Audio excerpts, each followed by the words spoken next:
Right. Thank you. Well, I've been dealing with a community program for the last 3 days, so I've kind of lost part of my voice, but we'll see how it goes. So thank you for the invitation, and today, what I'm planning to do is to introduce you to some of our friends. And what you see here are some of our friends from Repair Kopitiam, so that's the people in the green aprons. And how we started this was we went, hey, we're a sustainability space, right? And we went, people shop a lot and people throw things away, and that is incredibly bad for the environment, as you may have heard from the earlier speaker. And we were like, okay, like that cannot, huh? But we figured also cannot tell Singaporeans to stop shopping because they will throw us out of the country. So we figured, what were we gonna do?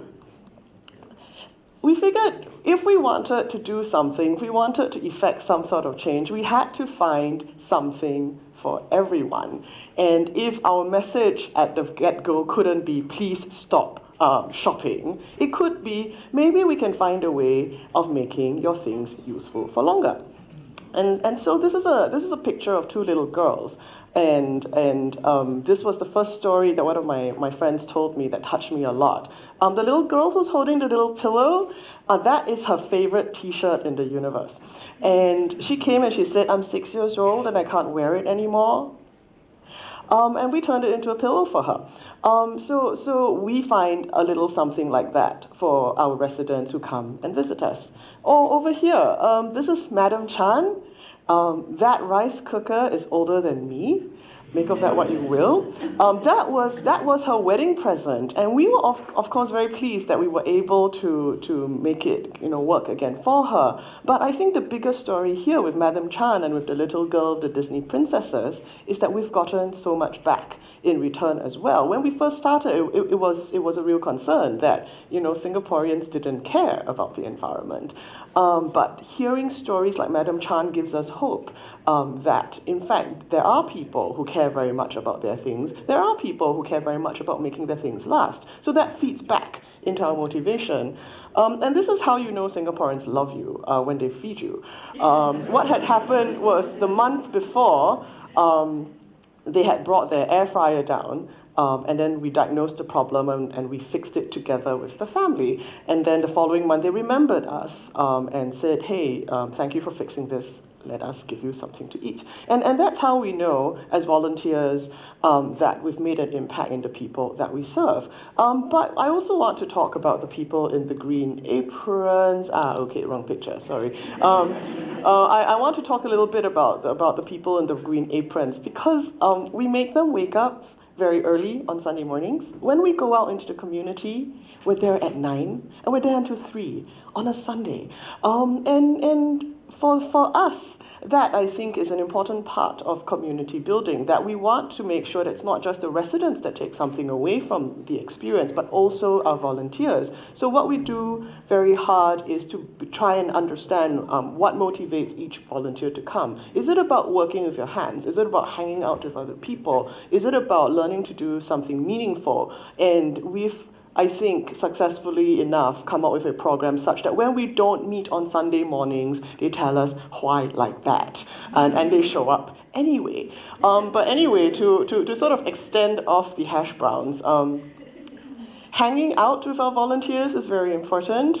So this is a picture of a picnic, and Arvin's actually here, and Felicia's going to be here at some point as well. This is a picture of some of us in East Coast Park. What you don't see is we're actually sort of cooking the food on the beach as well. So this is a picture of a bunch of us holding a lens made out of water, desperately trying to heat up food that we brought from home.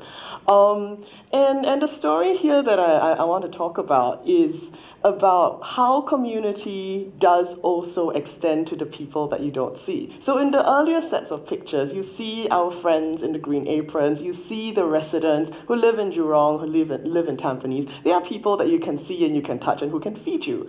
But over here, we're doing an experiment for the extended family that we don't see.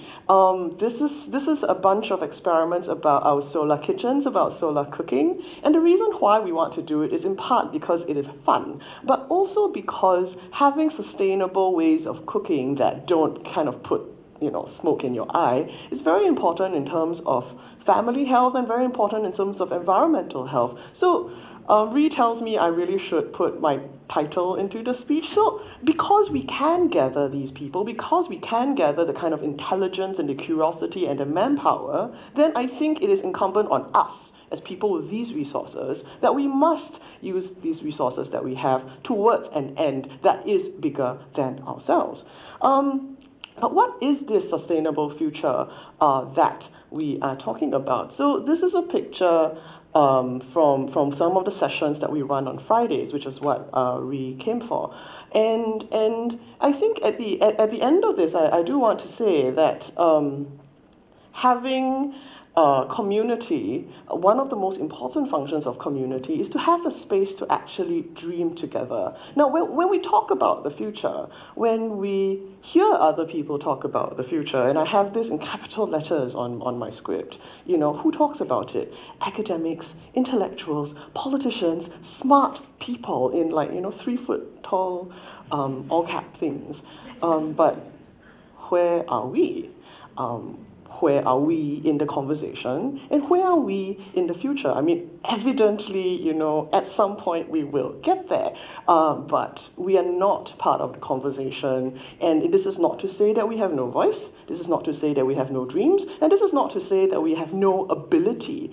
So for us, an important part of our community building is also to provide the kind of space for this sort of dreaming to happen. So here, this is a bunch of people.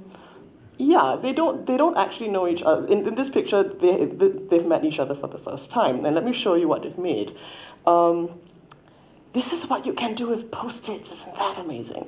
But what this actually is a dream that they have of what a healthy office building could look like. And what they've dreamed up is that this is the lobby. So in fact, if you kind of transpose yourself to the lobby of this hotel, it sort of works. There is running water, there are fish, there is a little garden plot where you can grow things to eat, and better, you plot with your colleagues. So there is that sort of bonding as well. And it's a lovely kind of dream. And this dream happened because people had a desire. And to provide them, once we provide them with the opportunity to sort of express it, it comes out. But B, this came about because the community loved itself enough and trusted itself enough to actually share stories. And what had happened prior to them making this fabulous Post-it art was that we had members of the community talk about their own experiences in the workplace with bullying, with burnout, with depression. And mind you, this is, people with social anxiety standing in front of a crowd of 20 people, half of whom they don't know. So the kind of generosity that we see is incredibly humbling. But to have that sort of spark to start off gives, I think, each other and gives us the sort of confidence that, yes, we have dreams. Yes, we are able to express them.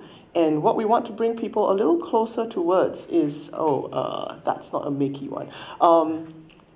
What we want to bring people a little closer towards is that kind of confidence that, I have desires, I have dreams, and they are completely valid, and they should be heard. And when we are able to bring people together like that, then we find allies within the group to say, well, I like to say we're weird together, but you might want to say something slightly different. But when you dream together, you find the strength in each other to say, this is a future that I want, independent of the smart people. And what we do try to do is then provide the safety to express that space and then to kind of move on a little and to say, okay, that's what you want in 2035. How do we get us there together? So at the end of it, I want to talk a little bit about John Lennon, and I promised I was not going to sing. Well, fill in the blanks in your head. I think you know the song I'm talking about. And I think a lot of people come to us, as a company, or come to us as community of dreamers and makers to say, this is ridiculous. This is Singapore. We are a pragmatic society. what is this? But it is when we start and we step out and we say, we're going to start a repair cafe. We're going to do strange things with water lenses. We're going to make art with Post-its and talk about, what it means to live in a smart nation. That you find that there is desire, and you find that people come around you. And then you say, okay, you may say that we're dreamers, but obviously we're not the only ones. Well, not boyet lah, don't like that, Ken. We're not the only dreamers, and I think all it takes is for somebody to step up to say, there's room for you, would you like to come? We meet on Fridays and we meet on Sundays, and we tend to have a little bit of fun. And if by the by you learn a little something and you change a little something in your life, and if by the by if you bring a friend, then I think we're somewhere very close to changing the world.